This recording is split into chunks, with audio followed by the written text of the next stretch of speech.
आणखी एक महत्त्वाची बातमी समोर येते। कोकाटे सभागृहात 18 मिनिटं रमी खेळत होते। रोहित पवारांनी ट्विटमधून हा नवा दावा केलाय। सरकार याबाबत खुलासा करेल का असा प्रश्न देखील त्यांनी उपस्थित केला।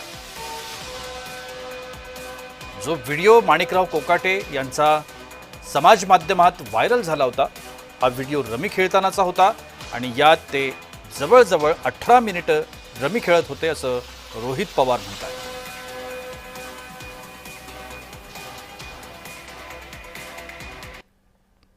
काय म्हटलंय रोहित पवारांनी आपण पाहूया।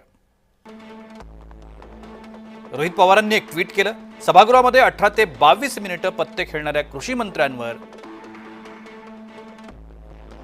हे सरकार कारवाई करणार नसेल तर त्यांना अटलजी आणि यशवंतरावांच्या विचारांचा वारसा सांगण्याचा नैतिक अधिकार उरतो का असा प्रश्न उपस्थित करण्यात आला।